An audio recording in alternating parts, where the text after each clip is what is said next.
Castañeda y a Brigitte Natalie Choque Castro con el tema de embarazo múltiple. Pueden empezar, doctores.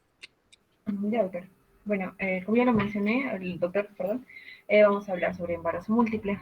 Bueno, como una pequeña definición, vamos a ver que el embarazo múltiple es el desarrollo no simultáneo en el útero de dos o más fetos, ya sea procedente de uno o más óvulos, lo que puede ocurrir, ¿no? Ya sea dentro del útero o menos frecuente, que es fuera de él, ya sea en forma ectópica o heterotrópica.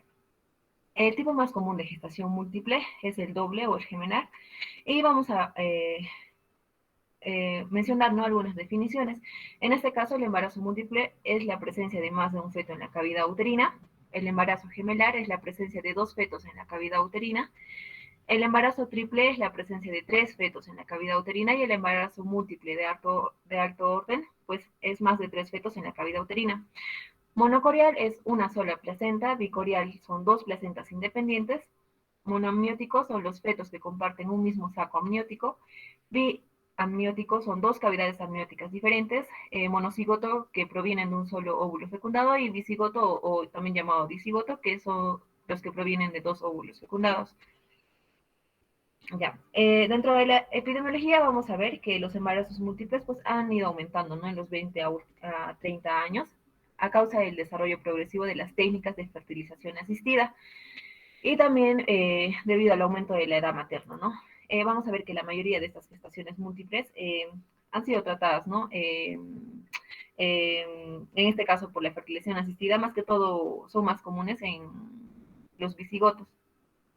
La incidencia en Perú, vamos a ver que la incidencia de partos gemelares en el año 2012 en el Instituto Nacional Materno Perinatal fue del 1,5% y solo un 0,013% de trillizos. Y la prevalencia espontánea es más elevada en la raza negra, con un 4%, que en la blanca, ¿no?, que es de 1 a 2%, y en la asiática de 0,6%.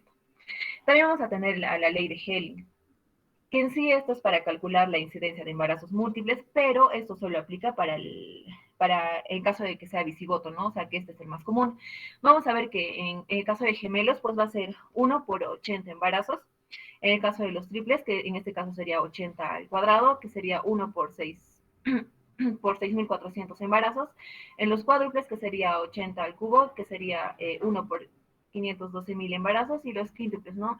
El 80 a la cuarta, que sería 1 por 40.960.000 embarazos. Eh, Dentro de esto vamos a tener a los factores predisponentes, que en este caso, como primer punto, vamos a tener a los métodos de reproducción asistida, que en este caso sería el TRA.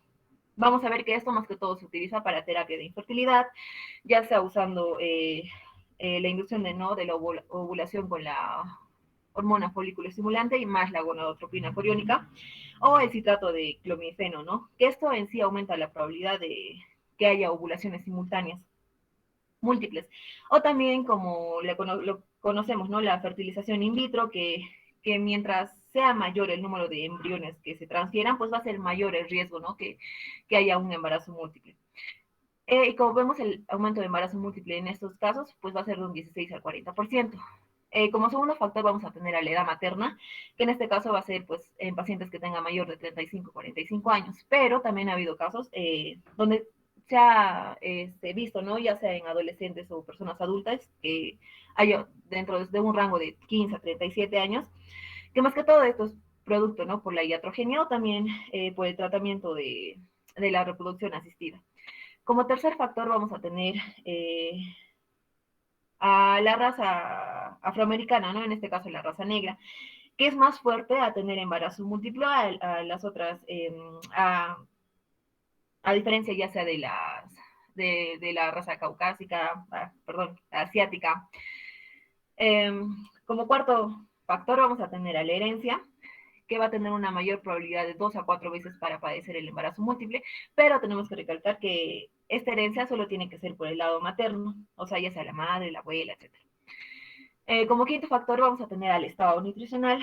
Vamos a ver que en este caso pues va a prevalecer la obesidad, ¿no? Vamos a ver que mujeres que sean, ya sean más altas, más pesadas, con mayor peso, tienen una tasa de hermanamiento o de embarazos múltiples de un 25 a 30% mayor que aquellas que tienen una talla baja, o que nutricionalmente están desfavorecidas, ¿no?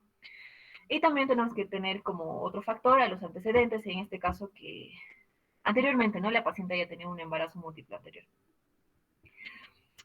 Para determinar algunos términos embriológicos, vamos a hablar sobre la superfetación y la superfecundación. En esta superfetación, pues vamos a ver que es una gestación múltiple que puede tener una mujer en la que los embriones o fetos que se desarrollan durante su embarazo se forman a partir de ovocitos liberados y fertilizados en distintos ciclos ováricos de la mujer. O sea que esto se va a formar en 2 ciclos ováricos. Como vemos en la imagen, vemos un feto de 34 semanas y el otro va a ser feto de 38 semanas. Y vamos a ver la superfecundación, que esa se refiere a la fertilización de 2 óvulos dentro del mismo ciclo menstrual, pero no en el mismo coito, ni necesariamente por el esperma del mismo hombre, ¿no? O sea, esto solamente va a ser en un ciclo, ¿no? Que a diferencia de la superfectación es en 2 ciclos. Y como vemos en la imagen, pues hubo el caso, ¿no? Donde la madre recibió a un recién nacido de raza negra, cuyo tipo de sangre era A y el otro recién nacido era blanco, ¿no? Cuyo tipo de sangre era O. Y en el caso de la madre y el esposo, pues era tipo de sangre O. Ya. Para hablar de la clasificación, vamos a ver eh, sobre la cigosidad, que este es el número de cigotos presentes. En este caso puede ser monocigoto, bicigoto, que son los más comunes, ¿no? Y también el tricigoto. La coroniosidad, que se refiere al número de placentas, ya sea monocorial, una placenta, bicorial, dos placentas, o tricorial, no, que en este caso puede ser 3 placentas. La amniosidad, que va a estar referida al número de sacos amnióticos, puede ser monoamniótico, un saco, biamniótico 2 y triamniótico 3. Y el tipo de concepción, ¿no? La forma en la que se realizó la concepción, ya sea espontánea o de forma asistida, ¿no? Bueno, para mencionar vamos a hacer un pequeño resumen aquí, que según la cigosidad vamos a tener a los dicigotos y a los monocigotos, que en el dicigoto pues van a ser, son los más frecuentes, ¿no? Que se originan por la ovulación doble, que ahorita lo vamos a ver en una imagen. Son también los llamados mellizos, y todos los embarazos bisigóticos son bicoriales, que tienen 2 placentas, y biamnióticos, que tienen 2 sacos amnióticos, ¿no? Y los monocigóticos, que se originan por la división de un huevo fecundado, o sea, solo un huevo, que estos son los llamados gemelos, y según el momento de la división, que también ya lo vamos a ver, pues se van a originar en embarazos ya sea mono o bicoriales o mono o biamnióticos. Y según la corionicidad, ¿no? En este caso vamos a tener los bicoriales, que poseen 2 placentas, y estas pueden estar bien separadas o juntas simulando una sola masa placentaria, pero independientes. Y todos los dicigotos son bicoriales, y algunos monocigotos pues son bicoriales también. En el caso de los monocoriales, pues vamos a ver que es una sola placenta anatómica y funcionalmente compartida. Y en este caso pueden ser biamnióticos o monoamnióticos también. Entonces acá tenemos una imagen donde vamos a tener a los gemelos fraternos o disigóticos. Como ya les dije, estos son los más frecuentes, más que todo representan, ¿no?, el 70% de los embarazos dobles. Y se podría decir que este tiene menos complicaciones porque, como vemos aquí, hay 2 cigotos formados, o sea, hay doble fecundación, y cada cigoto pues va a desarrollar su embrión, ¿no? Entonces cada uno va a tener su bolsa amniótica y su placenta. Entonces se podría decir que cada embrión es independiente, ¿no? Vamos a ver 2 placentas, 2 bolsas amnióticas. En este caso, pues sería bicorial y biamniótico. En los gemelos idénticos, o también llamados monocigóticos, vamos a ver que son gemelos idénticos, ¿no? Que son genéticamente idénticos porque estos van a derivar, como acabamos, de un huevo o de un cigoto, que estos representan el 30%, pero son los que más se complican. Como deriva de un solo huevo o cigoto, eso vamos a ver que en el transcurso de los días, ¿no? Se va a dividir, y pues depende de esto se le va a clasificar, como vamos a ver en las siguientes diapositivas. Aquí tenemos monocigotos, ya sea bicorial y biamnióticos. Vamos a ver que si los cigotos se dividen dentro de las 72 horas, o podemos decir de 1 a los 3 días, en estadio de mórula, pues se van a desarrollar 2 embriones, 2 amnios y 2 coriones. En este caso, pues vamos a ver que cada embrión es independiente, ¿no? Y pues evoluciona un embarazo gemelar, que es bicorial biamniótico. Este bicorial biamniótico es de mejor pronóstico, y pues vamos a ver que va a haber, en este caso hablando, ¿no?, del bicigoto, que lo vamos a mencionar más trato, vamos a ver que la diferencia entre estos dos pues va a ser por el sexo, ¿no? Luego vamos a tener a los monocigotos monocorial y biamnióticos, que esta se divide en el siguiente estadio, que en este caso sería pues el blastocisto. Vamos a ver que esto va a ocurrir entre el cuarto y octavo día y se origina pues un embarazo monocorial y biamniótico. Monocorial pues porque va a tener una placenta para los dos y biamniótico pues porque cada uno va a tener su bolsa amniótica, ¿no? Luego vamos a tener a los monocigotos monocorial y monoamniótico, que esto también se va a dar en el siguiente estadio, que va a ser en este caso pues el blastocito implantado, ¿no? En este caso sería la glástula, que esto se divide en el octavo al 13º día, donde ya el corio y el amnios ya se han diferenciado, y entonces la división da como resultado dos embriones dentro de un saco amniótico común, o sea, va a ser solo un amnios. Y es decir, pues va a ser un monoamnios, un saco amniótico y monocorial, solo una placenta, ¿no? Y se podría decir pues que acá comparte todo, ya sea la placenta y la bolsa amniótica para los dos. Y también cabe mencionar que pues tiene una mayor mortalidad perinatal, ¿no? Que en este caso representa un 50%. Como cuarta clasificación vamos a tener a los siameses, que en este caso, luego de la división, ¿no? Tenemos al embrión, que, bueno, es aquí donde se forma el disco embrionario, o bueno, ya está formado, perdón, el disco embrionario, y la división se va a dar mayor a los 13, 14 días, y aquí resultan, ¿no? Los siameses, o también podríamos decir a los fetos unidos. ¿Qué más frecuente estos fetos unidos? Pues van a estar unidos por el tórax, ¿no? Que es lo más frecuente, que en este caso se van a llamar tora, toracópagos, o también puede estar unidos por la cabeza, que en este caso se van a llamar craneópagos, ¿no? Ya. En el caso de los dicigotos, pues vamos a ver que estos proceden de la fecundación de dos óvulos distintos, lo vemos acá, y por dos espermatozoides. Entonces, tienen un diferente genotipo, también pueden ser el mismo o distinto sexo, y esto es como que se parecen entre sí, ¿no? Como si fueran dos hermanos cualquiera, ¿sí? Estos van a ser, como ya les había mencionado, bicoriales y biamnióticos, o sea, van a ser totalmente independientes. Aquí vamos a tener un pequeño resumen de lo que ya les he mencionado. Vamos a tener acá la etapa de dos células, que aquí esto se va a relacionar, ¿no? Perdón, se va a dividir de los 0 a 4 días después de la fertilización, pues va a haber la división de la etapa temprana, donde hay dos coriones y dos amnios. Y las placentas pues pueden estar bien fusionadas o separadas, ¿no? En este caso van a ser diamnióticos y ticoriónicos. Esta división pues se va a dar del cuarto al octavo día, donde se conduce, ¿no? La formación del blastocisto, con dos embrioblastos que van a estar en este caso separados, ¿no? Y pues vamos a ver que acá va a ser diamniótico y monocoriónico. La figura acá la C, vamos a tener que esto se va a dar, como ya les dije, del octavo al 13º día. Sí, 13º día, donde donde el amnios, ¿no? Y la cavidad amniótica se van a formar sobre el disco germinal y va a haber dos embriones con un amnios y un corión compartido acá. Los amnios van a estar compartidos. Y el corión también, ya. Y en este caso va a ser monoamniótico y monocoriónico. Y en la figura D, pues vamos a ver los siameses, ¿no? Como ya les había mencionado.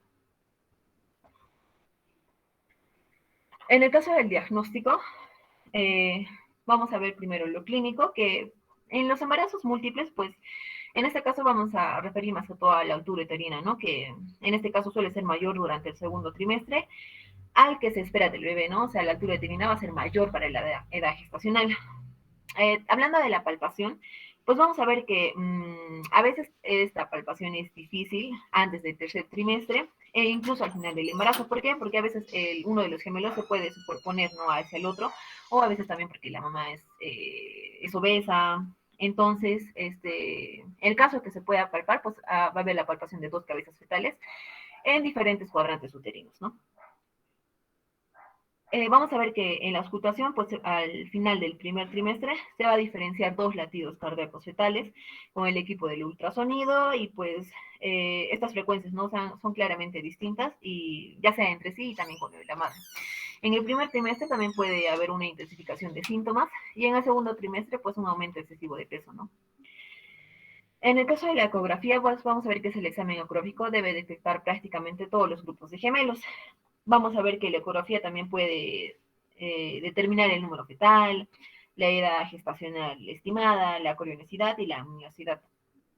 Entonces, lo más importante en la ecografía del primer trimestre, hay que recalcar eso, es determinar la corionacidad, o sea, el número de placentas, ¿no?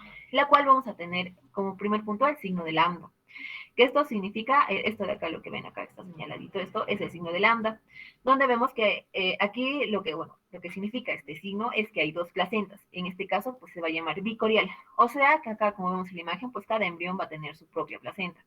A diferencia de este signo de T invertida, que acá lo vemos que es muy delgadito, pues acá significa que solo hay una placenta, en este caso va a ser monocorial, o sea, pues que cada embrión, como vemos en la imagen, perdón, que los dos embriones comparten, ¿no?, una placenta, y que esta pues va a estar dividida por una línea finita, que en este caso va a ser el amnios. Otras ayudas diagnósticas, pues vamos a tener, puede ser el ultrasonido, la radiografía abdominal, en este caso puede hacer una gestación de orden superior, ya sea mayor de 3 o 4. En este caso, pues, en este caso que pueda ser incierta, ¿no?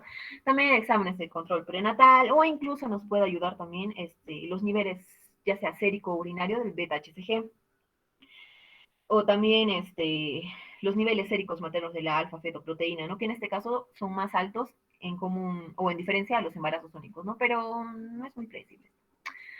Ya. Ahora vamos a hablar de las complicaciones en el embarazo. Primero vamos a tener al aborto, que en este caso es más probable, ¿no?, con la gestación múltiple y también más común en aquellos gemelos que hayan sido logrados, ¿no?, o que haya sucedido a través de los métodos de reproducción asistida, en comparación a los que han sido concebidos naturalmente, ¿no? También puede haber malformaciones genéticas.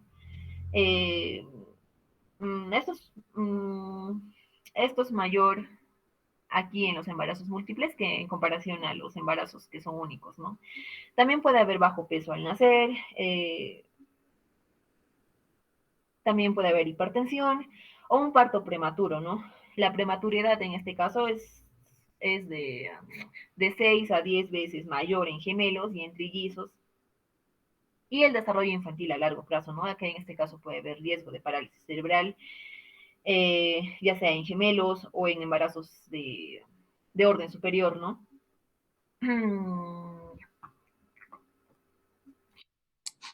Ahora vamos a hablar sobre las complicaciones fetales singulares. Siguiente. Primero vamos a ver sobre los gemelos monoamnióticos, que esta combinación va a ser los que tienen elevado índice de muerte fetal. Se presenta en el 1% de los embarazos múltiples. Sobre todo, el fallecimiento va a ser por un enredamiento del cordón. Como podemos ver en la imagen, estos gemelos monocigoticos con un solo saco amniótico, el feto de menor tamaño falleció al parecer en el primer lugar y el segundo más adelante cuando se enredaron los cordones umbilicales. También fallecen por alteraciones congénitas, nacimiento prematuro o el síndrome de transfusión intergemelar. También se observó que los gemelos diamnióticos pueden transformarse en monoamnióticos si se rompe la membrana divisoria.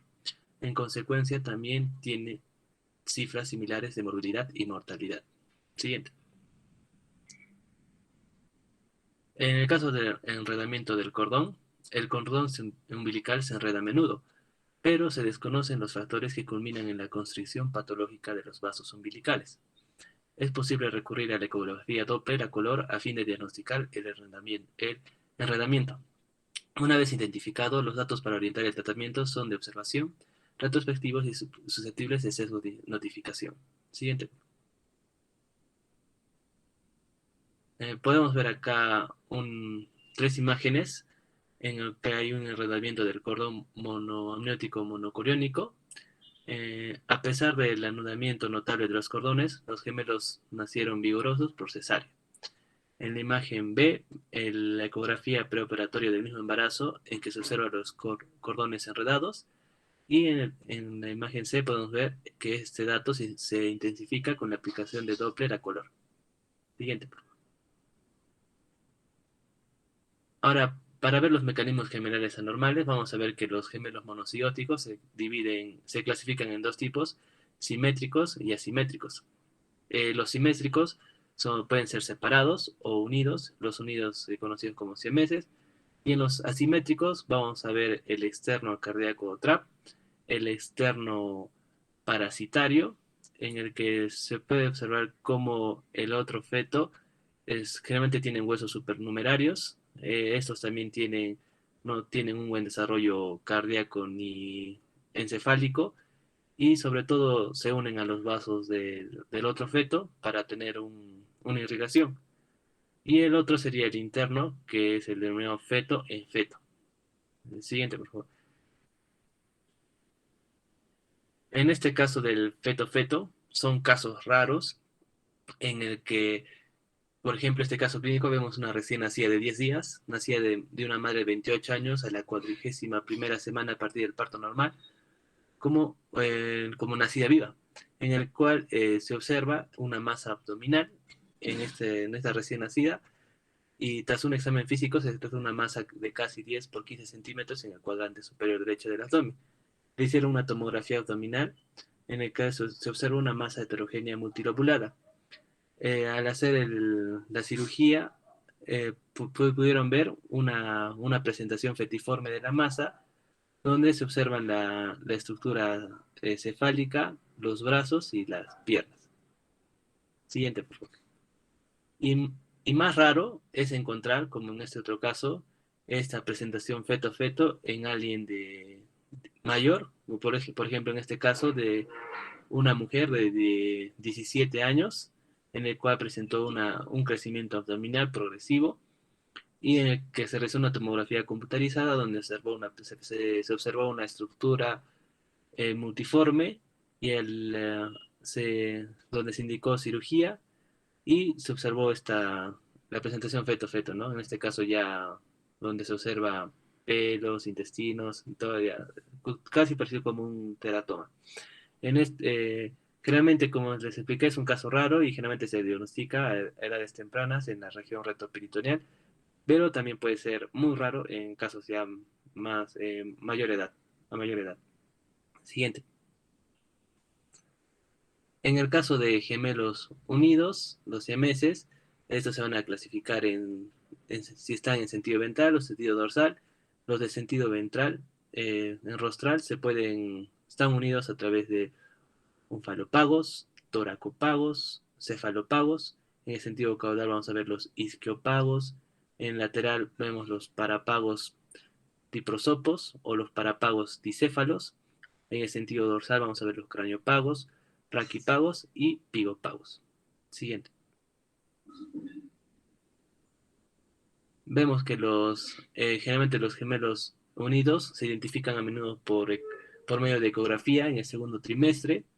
Esto ofrece la oportunidad de que los padres decidan si continúan con el embarazo, y también hay casos donde se puede ver se puede diagnosticar también en el primer trimestre.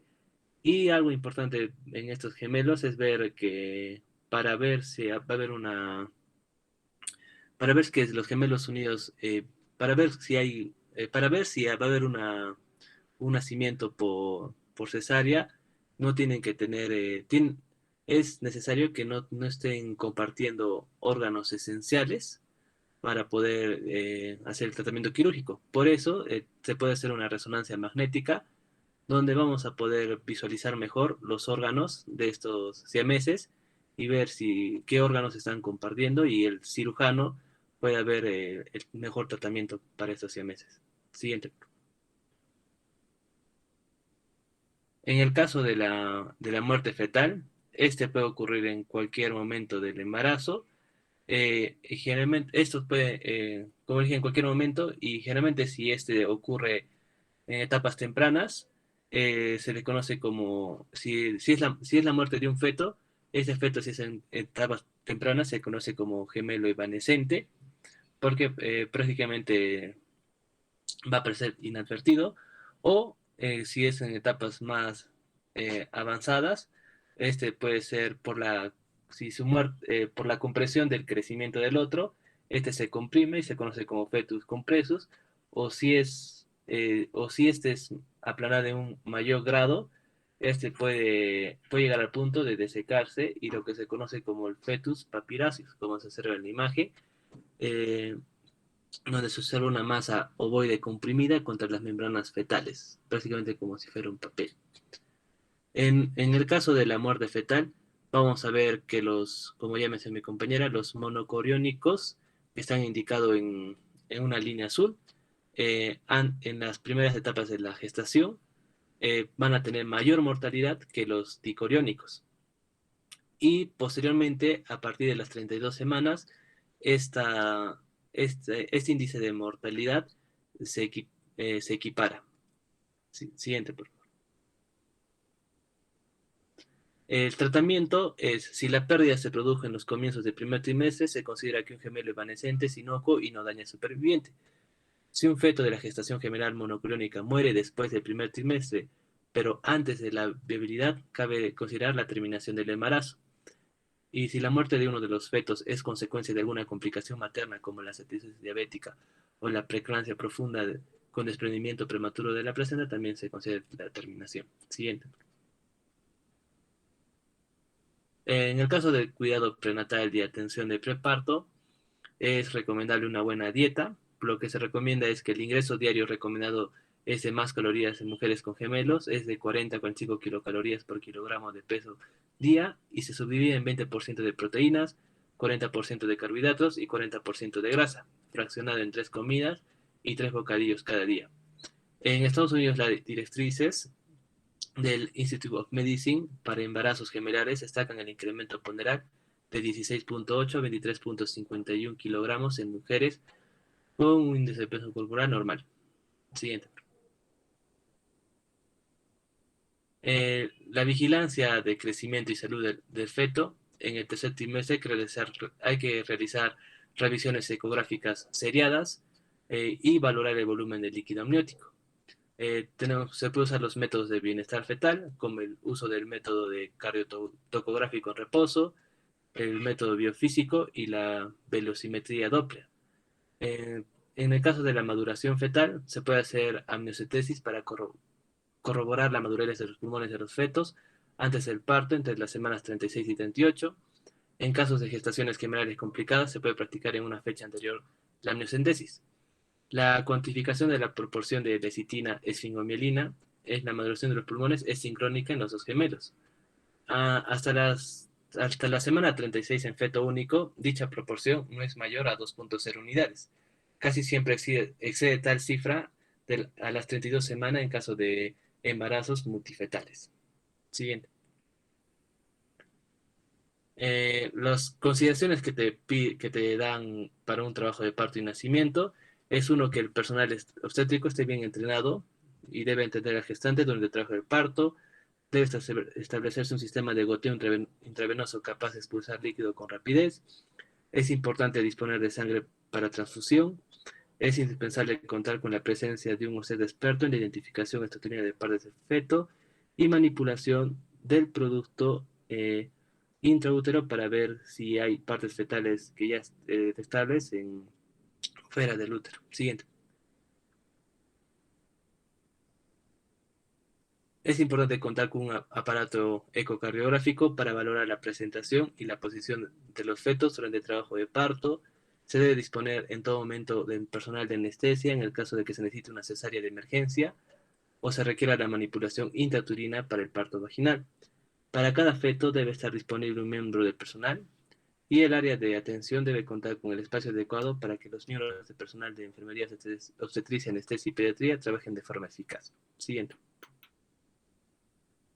En el caso de lo que viene a ser el parto, está indicado el parto vaginal si el primer feto para el parto vaginal, el primer feto siempre debe estar encefálico. Y si tiene menor a 32 semanas y los dos son cefálicos, está indicado el parto vaginal. En caso que que sea mayor a 32 semanas y el primero esté encefálico, el segundo puede estar en podálico o transverso. Y nosotros tenemos como tratamiento, nosotros podemos evaluar el caso del paciente para hacer, luego del nacimiento del primero, para hacer una versión cefálica externa o para evitar problemas que los dos lleguen a nacer por cesárea. En caso que tú decidas que el segundo feto se pueda realizar una versión cefálica externa, aunque también se puede hacer una versión cefálica interna, tienes que evaluarlo bien, pero en caso de que no se pueda hacer, puedes indicar también la cesárea. Pero sobre todo es importante evaluar bien esto antes del parto para decidir cuál es la vía la mejor vía de parto. En caso de las indicaciones de cesárea, está sí o sí cuando el primero no es cefálico, se hace cesárea.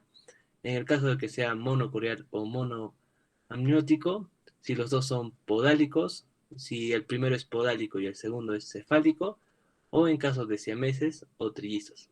Como podemos ver en la imagen de abajo, vemos las presentaciones fetales, en la que vemos que sobre todo es la más frecuente que se observa es que los dos sean cefálicos, la segunda es que uno sea cefálico y el otro podálico.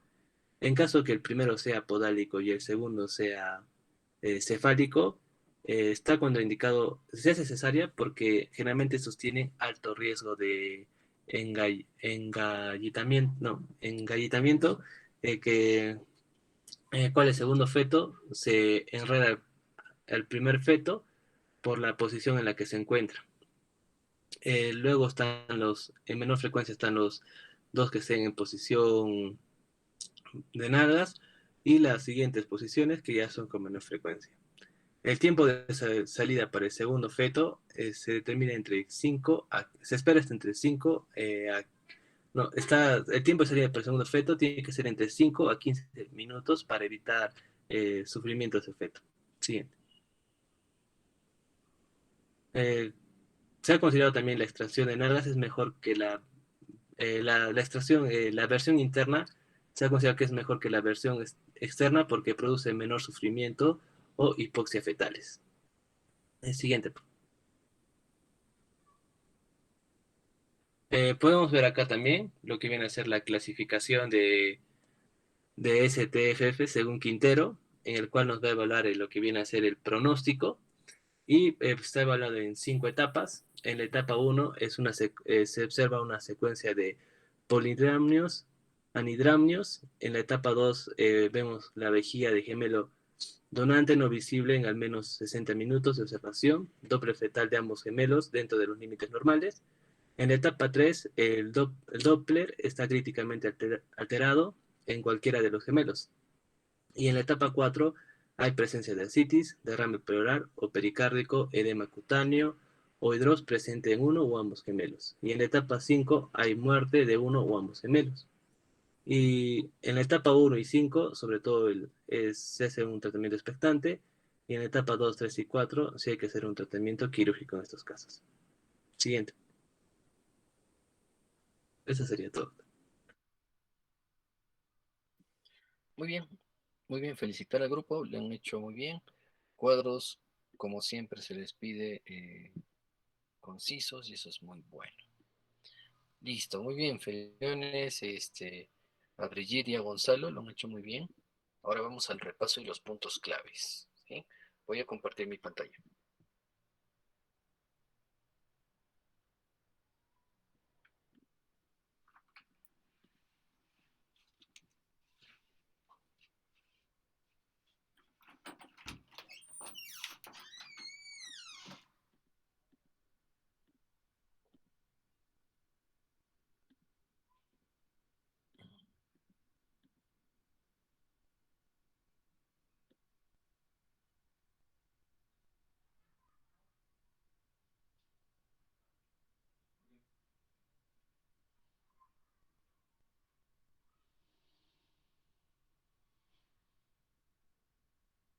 Rey, estamos grabando la clase, ¿verdad? Sí, doctor. Ya, empecemos. ¿Pueden ver mis diapositivas? ¿Confirmen? Sí, doctor, sí se ve, doctor. Ya, excelente. Bueno, dentro de lo que es el embarazo múltiple, tenemos que tener en cuenta que sí, efectivamente estos han ido incrementando, sobre todo por nuestra realidad en Puerto de Sudamérica, por el manejo de alta complejidad. Los trabajos en lo que es infertilidad, en todo lo que es alta complejidad, básicamente están los procedimientos del FIP, el ICSI, que son la fertilización in vitro y la inyección, en este caso intracelular, de lo que vendría a ser el espermatozoide. ¿Ya? Ese es el ICSI. Tenemos lo que es la inseminación artificial y demás.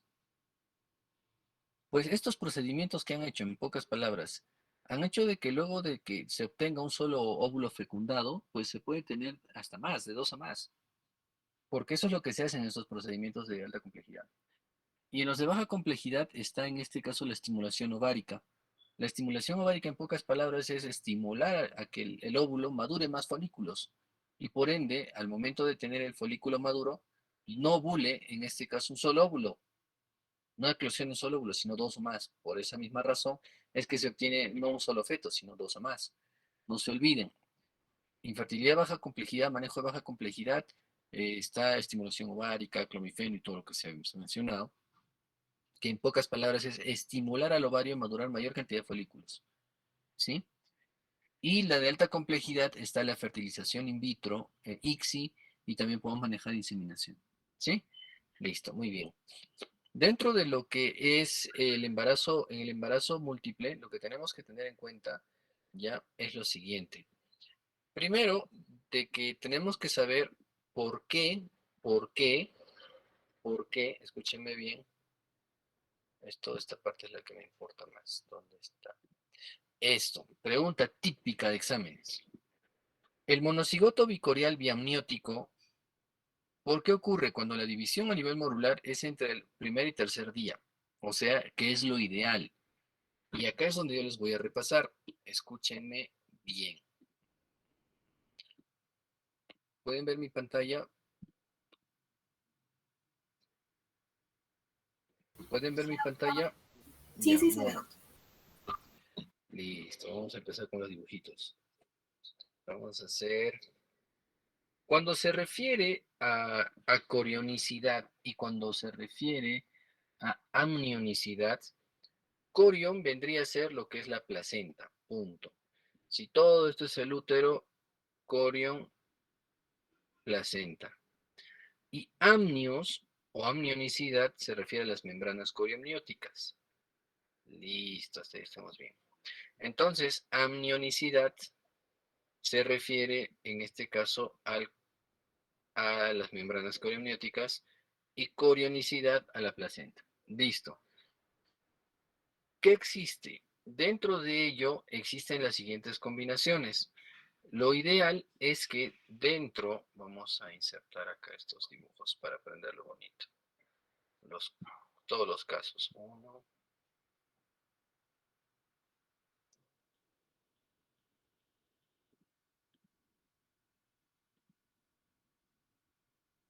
Listo.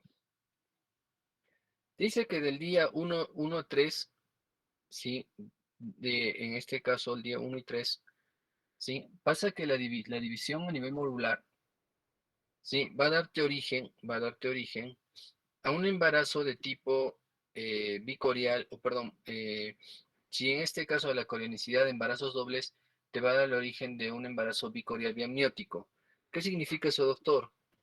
Cada bebé, cada bebé va a tener su propia, cada bebé va a tener su propia placenta, por decirlo así, una, dos, su propia placenta, y va a tener sus propias membranas. Una membranita acá para este bebé y otra membranita acá para este otro bebé. Bicorial, dos placentas, biamniótico, BB. ¿Qué es lo normal? ¿Qué es lo ideal? La otra combinación es que pueda haber un embarazo monocorial, o sea, una sola placenta, biamniótico, que son dos bolsas. Dos bolsas. Listo. O sea, dos bolsas para cada bebito. O puede ser que sea monocorial monoamniótico, o sea, una placenta y una sola bolsa. Doctor, ¿y por qué es importante esto? Por lo siguiente. Primero, de que si la división en modular está entre el día 1 y 3, tenemos lo ideal en embarazos múltiples dobles, o sea, una placenta para cada uno y una bolsa para cada uno. Listo. Cuando la división, en este caso, se da a partir del día 4 hasta el día 8, ya tenemos problemas. Hablamos de un embarazo, en este caso monocorial biamniótico, ¿sí? Monocorial biamniótico, en caso de los embarazos monocigóticos, ¿sí? Entonces, monocorial biamniótico quiere decir que solo es una placenta y dos bolsas. Día 4 y 8, no se olviden, les preguntan. Y en los monocigóticos también hablamos de que cuando vamos al día 8 y 13, estamos en problemas. ¿Por qué? Porque es una sola placenta y una sola bolsa amniótica, donde están los bebitos. Y los siameses se dan a partir del día 13, cuando en el disco embrionario formado, en la división se da en el día mayor al día 13, no hay una separación completa, porque también hay un riesgo, como son monocoriales y pueden ser biamnióticos o monoamnióticos, pues la separación de los cuerpos no se da. O en su defecto, el desarrollo al inicio están pegados, y como tales las células tienen todo el derecho a proliferar o hasta incluso pegarse. Por esta razón, ese es el problema. En el caso de los disigóticos, que dicen dos ovarios, dos óvulos, en realidad no es ovarios, dos óvulos y dos espermatozoides son fecundados en los disigóticos, donde no hay duplicación del contenido genético. O vale decir que dos espermatozoides solo, en este caso, fecundan a un solo óvulo, que puede existir. En este caso son dos óvulos, que pueden ser, en este caso, del mismo o distintos sexos. Sí, sí, son gemelos, ¿cierto? Pero son distintos físicamente. Uno puede ser más moreno, el otro no. ¿Sí? Ambos llevan el 50-50% de los genes, ¿ya? Muy bien, hasta ahí estamos. Entonces, no se olviden, estas son preguntas de examen. En una división, en una gestación monocorial, en una gestación monocigótica, el embarazo de tipo bicorial biamniótico se da porque la división a nivel modular se da en el que días 1 y 3. Y así va a venir el examen. Ya bueno, al margen de esto, ¿qué es lo que me importa? Ya les estoy diciendo, esto tiene que repasar. Lo que me importa acá es lo siguiente. Acá hablaba vuestro compañero de las complicaciones. Eso es lo que quiero que aprendan en realidad.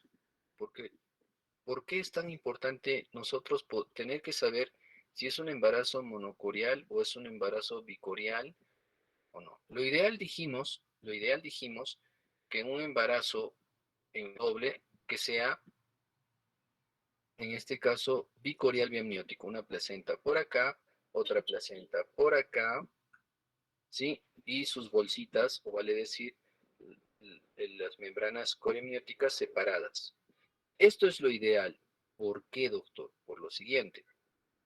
Si este bebito que está acá, tiene su cordón umbilical hacia este sentido, y este bebito que tiene su cordón umbilical hacia este sentido, quiere decir que el trofoblasto y el sincitio trofoblasto, básicamente, independientemente por cada lado, han migrado y han buscado vasculatura a nivel uterino.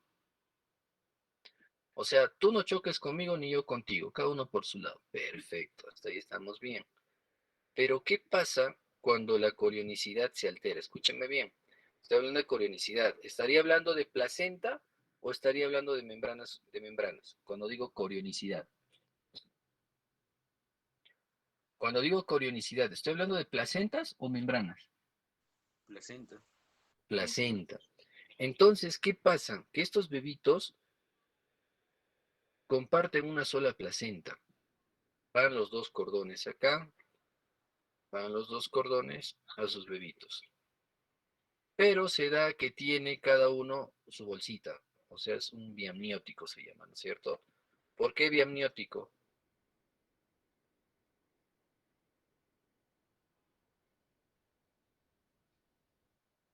¿Por qué biamniótico, Fiorella, y no monoamniótico? Doctor, ¿por qué tiene dos membranas? Muy bien, membranas, las coriamnióticas. En este caso, las membranas está separada para cada bebé. Ya. Cuando nosotros hicimos la introducción, les dije que el trofoblasto, el cistito trofoblasto, busca, busca sangre, en este caso a través de las vellosidades coriales, ¿no es cierto? Esos vasos sanguíneos que van ingresando y demás, ¿sí? Van buscando. Pero recuerden que acá no solo va un vaso, van tanto los vasos de este feto y del otro. Entonces todo muy enmarañado de vasos, todo muy enmarañado de vasos buscando. Pero pasa que a veces estos vasos se anastomosan, se fusionan estos vasos. Y al fusionarse esos vasos o de tener anastomosis, la sangre que llega y debería ir una cantidad a él y otra a él, pues no pasa esto. Pasa de que de este flujo central, uno le roba más que al otro. Y eso se llama síndrome de transfusión feto-fetal. Ahí han hablado los criterios de Quinteros Bonito, ahí está. Sí, y cuando hablamos de síndrome de transfusión feto-fetal, también hablamos de la secuencia TRAP o el feto acárdico. En pocas palabras, ¿qué es? Que este bebé le llega a robar tanto que ni siquiera llega a desarrollar este bebé, o le llaman feto acárdico, o lo va consumiendo. ¿Y cómo yo puedo sospechar de que hay un síndrome de transfusión feto-fetal? Si no logro ver el ecógrafo, no me va a ver estas anastomosas. No me va a ver. Pues ahí entra la clínica. La clínica y aparte en este caso la ecografía en realidad, ¿no? Porque la clínica no me va a determinar esto está dentro de la barriguita de la mamá. Entonces, ¿qué cosa tengo que ver? Cuando ya veo una diferencia en crecimiento de un feto a otro, se llaman fetos discordantes. Y estos fetos discordantes, ¿qué dicen? Que uno de ellos va a ser más grande que el otro. Obviamente, doctor, porque uno de ellos está robando al otro, pues. Por eso dicen feto parásito, ¿no? Sí, porque le roba al otro. Y un parásito como que se define como un ser que vive a costa de otro. Entonces son dos parásitos que entre ellos tienen que ganar. ¿Por qué? Porque comparten la misma placenta. Entonces, una de las complicaciones en estos embarazos es que si tú te chocas con un embarazo monocorial, porque sabes que esta placenta puede estar compartiendo, o como no también, la vasculatura y en este caso todo el flujo de nutrientes, un bebé se lleva más que el otro. ¿Y cómo me doy cuenta, doctor? Me doy cuenta cuando yo estimo el peso fetal con una diferencia mayor del 20%. ¿Cómo es eso, doctor? Que la diferencia entre un feto, entre un feto y otro es de más del 20% en el peso. Y eso lo hallo con el ecógrafo. ¿No es cierto? Calculo el ponderado fetal del feto 1 y calculo el ponderado fetal del feto 2 hoy, y veo que hay una diferencia mayor del 20%. Y digo, ah, no, acá uno de ellos se está comiendo al otro, en pocas palabras, no está dejando que aproveche los nutrientes. Uno de ellos se lo lleva al otro. Ah, ya. Entonces, tú para ver por ecografía si se trata de una sola placenta o son dos, tienes que determinar la corionicidad como bien lo han descrito en el primer trimestre. Y la sensibilidad para determinar la corionicidad con mayor éxito es antes de las 9 semanas, porque ahí se ve muy bien. Con dos signos que se llaman el signo de la T invertida y el signo de lambda. Ya vamos, ecografía. A ver, vamos a ver por ecografía, doctor. ¿Y cómo se ven el signo de la T invertida o el signo de lambda? Ah, ya tenía unas diapos ahí. Está bonito. ¿Dónde está? Ah, acá está. Para que nunca se olviden, la placenta cuando se ve, o la inserción placentaria, se busca la división de membranas que se ve muy bonito. Y en la placenta, cuando discurres a ver toda su superficie, vas a ver un área de depresión, un área de presentación, depresión que va entrando hacia la gestación así. Entonces, si yo veo que esta placentita llega a estar gruesa y va adelgazando, ese es el famoso signo de lambda. ¿Qué quiere decir? Te está diciendo que son dos placentas. Y ahí se va dividiendo las membranas para cada lado. Repito, el signo de lambda, como bien está en la imagen aquí, ¿han visto acá? Está gruesito. Y ahí viene la membrana RC, te indica que son dos placentas. Y el signo de la T invertida no hay tal cosa. Miren, no ingresa el tejido, solamente se ve la membrana. Entonces pregunto, ¿el signo de lambda qué me indica en cuanto a corionicidad? ¿Que es un biamniótico que es un monocoriónico o un bicoriónico? ¿Qué es un bicoriónico, doctor? bicoriónico, que son dos placentas. Y el signo de la T invertida, ¿qué me sugiere? En este caso vamos a preguntar a Hanna. Hanna, cuando yo veo el signo de la T invertida, ¿qué me sugiere? ¿Qué es un monocoriónico, doctor? Muy bien, o en pocas palabras que es una sola placenta. Entonces, esta es la parte donde yo quiero que nunca se olviden.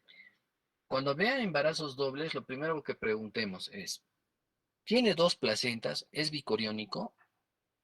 ¿O solo una placenta es monocoriónico? Doctor, es monocoriónico. Pucha, hay que estudiar bien este bebé, porque no hay que ser que tenga comunicaciones o anastomosis en los vasos sanguíneos patológicas, donde estos puentes generan shunts, o los famosos shunts, como lo pronuncian. Estos shunts, cuando hacemos Doppler, en pocas palabras, medimos a este vaso sanguíneo y medimos el flujo de este, y siempre uno de ellos va a estar disminuido. Y en pocas palabras nos dice que está llegando menos sangre a uno o al otro. Y el vaso, o sea, obviamente no, la comunicación puede ser solo única, pero grandes, y el resto de vasos normal. Para eso existe actualmente la cirugía fetal endouterina. La cirugía fetal endouterina lo que tiene que hacer es ingresar con un fetoscopio, que es delgadísimo, ¿sí? Igualito de la cirugía laparoscópica, se ingresa y se hace una descarga donde se coagula con láser estos vasos. Se ubica la anastomosis, se coagula este vaso y punto. Se cauteriza, en pocas palabras, lo llamamos coagular, ¿no? Este vaso y evitamos ya pues que este vaso aberrante con gran diámetro le siga robando sangre al otro bebé. Pero todos estos manejos con éxito o con una tasa de éxito alta cuando se dan antes, escúchame bien, antes de las 28 semanas. Si es 25, mejor. Porque si tú quieres hacer esto a las 30, 35, ya no hay más mayor cosa que hacer. Este bebé ya está pequeño. ¿Entienden? No le dan tiempo a crecer. Muy bien. Entonces, el resultado de una gestación monocorial, ese es el riesgo. La comunicación entre vasos sanguíneos y el riesgo de transfusión feto-fetal. ¿Y cómo yo sospecho de que haya el riesgo de una transfusión feto-fetal cuando el peso de los fetos o la relación de peso de fetos es discordante? ¿Y cuánto tiene que ser la diferencia de pesos? ¿Cuánto tiene que ser la 20%. diferencia? Muy bien. Listo. Doctor, y cuando hablamos de una gestación monoamniótica, ¿cuál es el problema? En los monoamnióticos, o sea, que sea una sola membrana, ¿qué es lo que pasa? ¿Qué es lo que pasa? Lo que pasa cuando es solamente una sola membrana y están los dos bebés, en gestaciones iniciales pasa lo siguiente. Primero, hipoplasias. Que este bebé por una posición persistente o el no movimiento adecuado de este feto o libertad en espacio hace que los órganos no desarrollen adecuadamente. Puede haber hipoplasias o hasta displasias. ¿Sí? Fetofetales, o sea, me refiero que un feto al otro no lo deja crecer por espacio o por posición, puede ser uno. Dos, se mueven entre sí. Tres, enredamiento de cordón, lo que he mencionado muy bien. Es poco frecuente, pero existe. Existe. Y obviamente cuando los cordones se enredan, la vasculatura o el espacio vascular se cierra, no llega sangre, isquemia y se mueren. Se mueren los bebitos, ¿sí?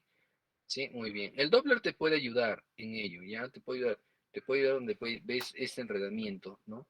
¿Y cómo me doy cuenta, doctor? Porque si está enredado, ese rato voy a decidir operar. No, si la frecuencia cardíaca está normal, no hay ningún problema. No hay problema si la fetocardia está normal. Pero si yo veo signos de sufrimiento fetal, un NST no adecuado, una prueba de bienestar fetal no adecuada, sospecho. Incluso los bebés dentro, en este caso en cavidad uterina, cuando son cordones largos, hacen un círculo en su propio cordón y se meten al medio. Se llaman los famosos nudos verdaderos. Nudos verdaderos, es como si estarías anudando una pita, igualitos, se hacen nudos verdaderos. Mientras estos no se ajusten y no alteren el flujo sanguíneo del feto, no hay ningún problema. Por eso existen las pruebas de bienestar fetal, por eso es el NST, el Doppler y demás. No se olviden, no se olviden, básicamente es lo más importante en ello. Aquí está la secuencia el externo cárdico con una secuencia TRAP, donde este parásito, que lo llamamos así fetoparásito, pues termina en este caso consumiendo al otro, o y el otro es el tipo, en este caso parásito, que crece el tejido dentro del feto. Incluso esto se diagnostica, hubo un caso hace poco en Sudamérica de una niña que operaron y sí, pues encontraron, ¿no? Todos los tejidos en cavidad abdominal, incluso hasta ováricos, ¿ah? Que son los famosos teratomas. Sí, que los teratomas es donde encontramos huesos, dientes, pelos. Es un tejido, un tumor que contiene todo tipo de tejidos. Sí, ese es un teratoma. ¿Ya? Muy bien. Esto es lo que quiero que recuerden. La clasificación de los gemelos unidos pueden ser por sitio ventral, sitio dorsal, rostral, caudal y lateral. Si les preguntan en qué consiste un feto siamés de tipo onfalópagos, en este caso el área la área onfalomesentérica, el desarrollo fetal, embrionario fetal es a nivel abdominal. Y en este caso, a nivel torácico se llama toracópago, cefalópagos, ¿sí? O también los pipópagos, que es la unión a nivel sacra, ¿sí? Los que tienen peor pronóstico, en este caso, es en lo que es a nivel cefálico, ¿no? Los craneópagos y los encefalópagos, los resultados no han sido tan buenos, ¿no? No fueron tan buenos. Pero más el resto sí. Y mientras lo más importante es que no compartan un órgano vital, ya como bien se ha mencionado.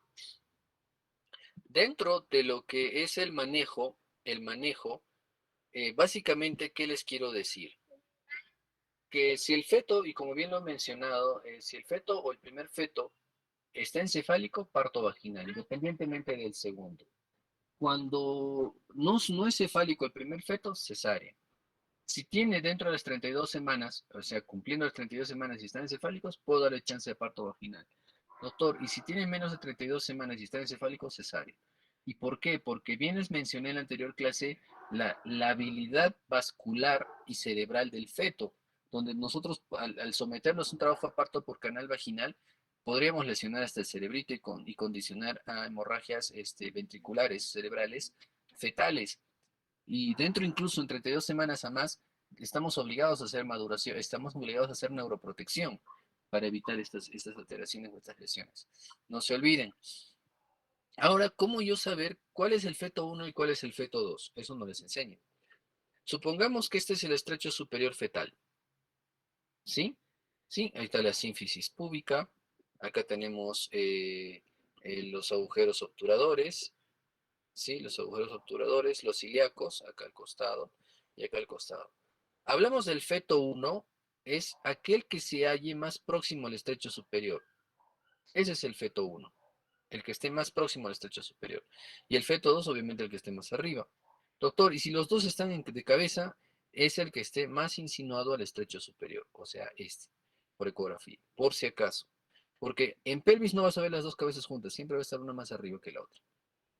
Repito, el feto 1 es el que se encuentre más próximo al estrecho superior. Doctor, y si los dos están en podálico, igual. El sacro, punto de referencia, que esté más próximo al estrecho superior. Ese es el feto 1. Entonces, condición principal es que el feto 1 esté encefálico. Doctor, el segundo feto está en transverso. ¿Puedo hacer una versión externa o una interna? ¿En qué consiste? Si ustedes recuerdan, este es el lado izquierdo y este es el lado derecho. En agujas del reloj, estas son las 3, estas son las 6, o perdón, las 9 y acá abajo están las 6, acá abajo las 6. Listo. Una versión externa es ir en sentido de las agujas del reloj. O sea, esta cabeza la traigo para allá, para que el poto esté abajo. Pero yo no quiero hacer eso, yo quiero que la cabeza esté abajo y tengo que girarlo en antihorario. Esa es una versión interna. Y una versión externa sería en este caso, si quiero llevar la cabeza abajo, llevo la cabeza hacia abajo, sentido horario. ¿Y cómo se hace esa versión? Logrando tipo maniobras de Leopold, ubicando la cabeza y región sacra y tratar de girarlos, ¿no? Hacia la maniobra. No se realiza con mayor frecuencia por los riesgos. Segundo, no se realiza por el riesgo si es que existiera circular doble por mayor compresión el cordón umbilical. Y tercero, si es que tú lo realizas en una unidad donde tengas un quirófano a la mano, ¿no? Si tú haces una versión y ves que la frecuencia cardíaca fetal se altera, ya pues sabes de que pues probablemente el cordón o está ahí con presión o en este caso si había un circular se ajustó. Mucho cuidado con eso. ¿Sí? Básicamente es esto. Ahora, en esta imagen está bonita. Cuando yo tengo el segundo feto, una maniobra de salvataje es ingresar al canal vaginal, tomar los pies del bebé y en este caso, preferible es hacernos nacer, en este caso en extremo podálico, por presentación podálica que encefálica. Si en este caso tenemos un feto oblicuo o transverso, básicamente transverso, no oblicuo. ¿Sí? A veces evitando hacer la versión es preferible entrar, pero, hay un pero. El riesgo de lesiones en canal perineal o en este caso en cuello de cervix, puedes hasta desgarrar. Es riesgo-beneficio, evaluación y personal entrenado. Pero básicamente, la condición principal y sine qua non es el que el feto 1 esté encefálico. Si los dos están encefálicos, excelente. Y eso es lo que podemos hacer. Y evitar la ruptura abrupta de membranas, porque recordemos que estos bebés, por el hecho de ser dobles, también tienen mayor cantidad de líquido y podríamos provocar incluso hasta prolapsos de cordón. ¿Sí? Muy bien, muy bien. Está bonita la exposición, los felicito. Preguntas.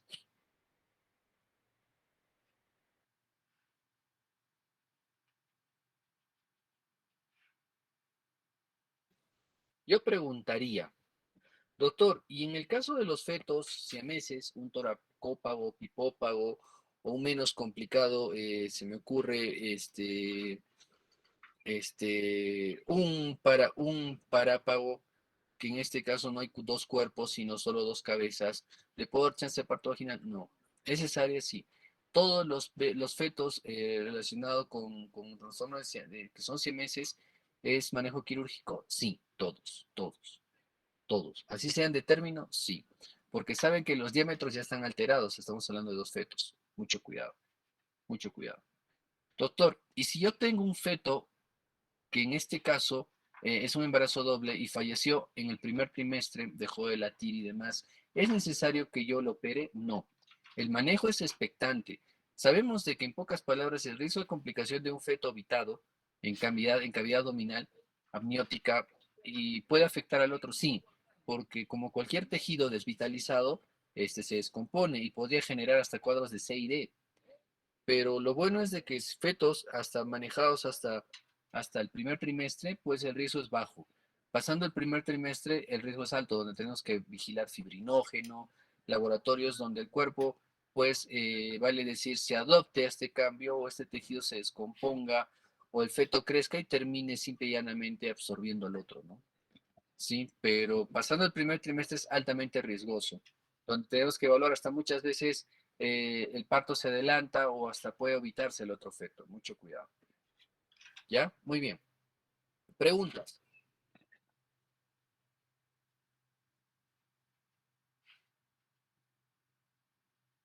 Doctor, disculpe, doctor, buenas tardes. Una pregunta. Generalmente el crecimiento de los dos fetos es diferente en peso. Perdón, no le escuché bien. Que si el crecimiento de los dos fetos es diferente. Claro que sí, nunca es simétrico. No es, está mal dicho nunca. Casi no es frecuente encontrar fetos, en este caso, del mismo peso. El desarrollo y demás va igual a la par, pero si hablamos en este caso de la ganancia ponderal, siempre un feto va a ser más grande que el otro, siempre. No puedes encontrar, es muy raro encontrar fetos que pesen igual, o sea, siempre uno va a ser más grande que el otro. Sí, siempre, siempre. Pero como les decía hace un rato, ¿cómo yo darme cuenta que un feto está creciendo más y el otro no? O sea, uno de ellos está aprovechando menos que el otro cuando vemos de que la diferencia de pesos va al más del 20%. No se olvide. Y cuando ya veo que este feto está realmente afectado, cuando el Doppler del otro se altera. Y les dije que el Doppler mide flujos. O sea, te está diciendo cómo le está llegando el aporte de la sangre y todo. Y si veo que el Doppler está alterado, ah, no, el otro le está robando más. A veces, si nosotros hablamos de un síndrome de transfusión feto-fetal, un vaso aberrante en placenta, gracias a Dios ya tenemos cirugía fetal en el Perú. El doctor Gil, Daniel Gil, que es un referente en nuestro país, y hace cirugías intrauterinas. Ustedes van al internet ahorita, entran a la clínica Delgado, ¿sí? Entran a la clínica Delgado y ahí expone muy bonito sus cirugías. Y hace cirugía, todo lo que es lo que les digo, ¿no?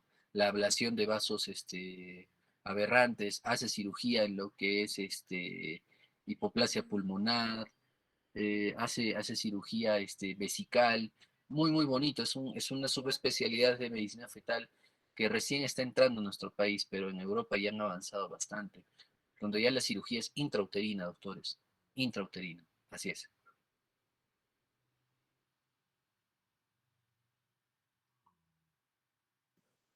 Muy bien, espero que todo esté claro, repasen por favor. En cuanto al examen, hablamos con el doctor Hermógenes y la doctora Herencia. Todavía se está coordinando, pero hasta el momento no dan luz verde para lo que es el examen virtual. ¿Sí? Repasen, por favor, se les va a dar respuesta el día miércoles. Ya presenté en este caso todas las dificultades que están teniendo. ¿Sí? Lo que quedaron es que van a conversar, o vamos a conversar el día miércoles ya para definir. Pero hasta ahí no tenemos respuesta, por favor, repasen. ¿Sí? Muy bien. Listo, que tengan buena tarde. Felicidades al grupo. Lo han hecho muy bien. Buena tarde. Doctor, Listo, muchas gracias. doctor, disculpe, un favor quería pedirle. Doctor, va a disculpar las molestias. La última tarea que nos dejó, algunos no hemos podido enviar a tiempo porque se cerró el sistema y había problemas. Bueno, en mi caso tenía problemas de conexión y por minutos se me cerra el sistema. Y creo que hay algunos compañeros también que no han podido enviar. No sé, doctor, si nos podría aceptar, por favor. Eh, Por yo favor, les, doctor. les di el tiempo y la ampliación porque yo les pedía para un martes y me pidieron hasta un miércoles la tarea. Amplía hasta el miércoles, ya no lo puedo abrir, ya esa tarea está dada. Así que hay una tarea que está en este caso que era para mañana, que mañana estamos martes, voy a ampliarla para el miércoles, la última tarea de la clase anterior. Pero la Eh, tarea anterior ya no puedo aperturar, doctores. Doctor, era la tarea, dijo para un miércoles, pero lo amplió para un jueves, pero en el sistema se cerró el día miércoles. Por favor, doctor, está en las grabaciones también de los videos. Como les digo, se ha empleado el día miércoles, doctores. Yo tengo una tarea que les dije para ayer. Doctor, buenas tardes. Disculpe, justamente la tarea que menciona mi compañera Pamela, estábamos viendo también el tema de las grabaciones y usted en clase dijo de que la tarea iba a ser para el día jueves, pero en el sistema solamente aparecía para el día miércoles en la noche, que teníamos que presentar hasta las 8 de la noche. Pero justamente igual, ¿no? Pedirle que mi compañera Pamela, si es que nos pudiera brindar y aperturar, porque como le comento, en la grabación que usted hizo o que usted nos dijo en la clase, la fecha era para el día jueves. Y bueno, algunos no pudimos subir, ¿no? También como mencionó mi compañera Pamela, doctor.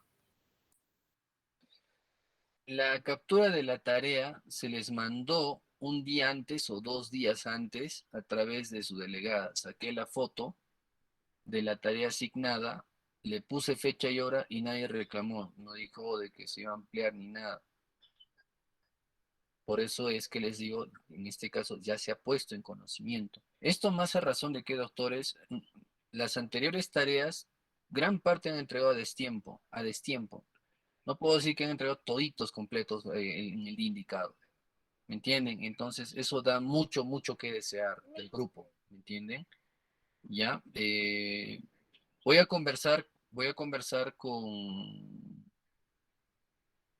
Zoraida para ver esto, porque yo mandé una foto, una captura de la tarea, ¿ya? Y que se les dio a conocer y ninguno ha reclamado. Ninguno dijo, no, todo hasta el jueves, ni nada de ello. Y recuerden que también hay una última tarea de la clase anterior, ¿ya? Miren, ya estamos lunes. Yo voy a dar plazo hasta mañana martes, se cierra a las 8 de la noche. El día de hoy no les estoy dejando tareas. Si se dan cuenta y preguntan al resto de grupos, yo no doy mucha tarea porque trato de darles tiempo a que repasen y espero que aprovechen el tiempo, porque les vuelvo a indicar, quien se engaña acá son ustedes, no yo. ¿Sí? Muy bien, entonces les voy a dar respuesta el día miércoles, no se descuiden de la tarea hasta el día de mañana. ¿Ya? Sí, doctor, muchas gracias. Más bien va a disculpar por las molestias. Gracias, doctor. Gracias, doctor. Hasta luego. Bueno.